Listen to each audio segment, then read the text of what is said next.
साल बुना।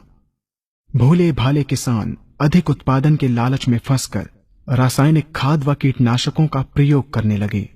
बैलों की जगह ट्रैक्टर से जुताई होने लगी। शुरुआत में कम रासायनिक खादों के प्रयोग से अधिक उत्पादन हुआ। धीरे धीरे रासायनिक खादों के प्रयोग के कारण भूमि की उर्वरा शक्ति क्षीण होने लगी, जिसकी वजह से उत्पादन घटने लगा तथा फसलें कमजोर होने लगीं।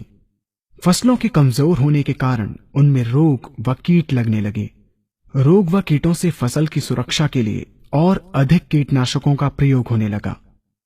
एक तरफ ज्यादा उत्पादन के लिए अधिक रासायनिक खादों का प्रयोग होने लगा, वहीं दूसरी तरफ फसलों को रोग व कीटों से बचाने के लिए अधिक विषाक्त कीटनाशकों का प्रयोग बढ़ गया, जिसके कारण उत्पादन लागत बढ़ी और किसान को लाभ कम होने लगा, बल्कि छोटे किसान कर्ज में डूबने लगे। धीरे धीरे भूमि की उर्वरा शक्ति क्षीण होने से भूमि बंजर होने लगी। रासायनिक खाद व कीटनाशकों के कारण खाद्यान्न भी विषाक्त हो गए तथा जलवायु भी प्रदूषित हो गई, जिसके कारण मानव पशु पक्षियों के स्वास्थ्य पर प्रतिकूल प्रभाव पड़ा, जिसका परिणाम आपके सामने है। मानव स्वास्थ्य पर रासायनिक खादों के पड़ने वाले प्रभाव को आप ऐसे समझें। जब किसान फसल में रासायनिक खाद डालता है तो रासायनिक खाद में उपस्थित विषाक्त रसायन जल में घुलकर सबसे पहले जल को प्रदूषित कर भूमि के अंदर उपस्थित केचुए व सूक्ष्म जीवाणुओं को मार देता है।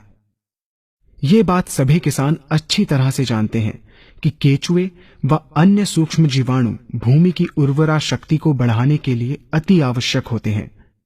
विषाक्त रसायन के कारण इनकी मृत्यु हो जाने से भूमि की उर्वरा शक्ति नष्ट हो जाती है तथा भूमि कठोर होकर बंजर होने लगती है। रासायनिक खादों के विषाक्त रसायन पानी के माध्यम से अन्य खनिजों के साथ फसल के अंदर पहुंचकर फसलों को विषाक्त बना देते हैं। बाद में जब खाद्यान्न के रूप में मनुष्य या अन्य पशु इन्हें खाते हैं तो ये विषाक्त रसायन मानव स्वास्थ्य पर बहुत ही बुरा प्रभाव डालते हैं तथा मनुष्य के अंदर तरह तरह के रोग उत्पन्न करते हैं। जब हम जैविक खाद का प्रयोग भूमि पर करते हैं तो जैविक खाद पानी में मिलकर पानी को प्रदूषित नहीं करती।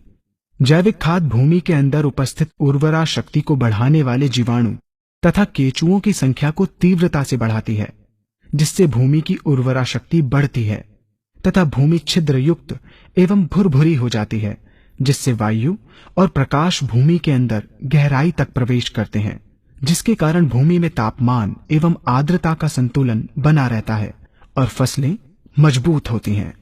जैविक खाद में विद्यमान तत्व खाद्यान्न के माध्यम से मानव व पशु पक्षियों के शरीर में पहुंचकर स्वास्थ्य लाभ पहुंचाते हैं। जैविक खादों के प्रयोग से फसलें अच्छी और मजबूत होती हैं, जिसके कारण उन पर रोगों एवं कीटों का ज्यादा प्रभाव नहीं पड़ता। यदि किसी प्राकृतिक कारणवश कीटों व रोगों का प्रभाव अगर पड़ता भी है तो गौमूत्र एवं औषधीय वनस्पतियों के घोल के छिड़काव करने से फसलों को रोग एवं कीटों से बचाया जा सकता है। गौमूत्र एवं अन्य प्राकृतिक औषधियों के मिश्रण के छिड़काव से फसलों का कम लागत में बचाव हो जाता है तथा वातावरण पर भी कोई दुष्प्रभाव नहीं पड़ता। यहाँ हम आपको तालिकाबद्ध तरीके से दोनों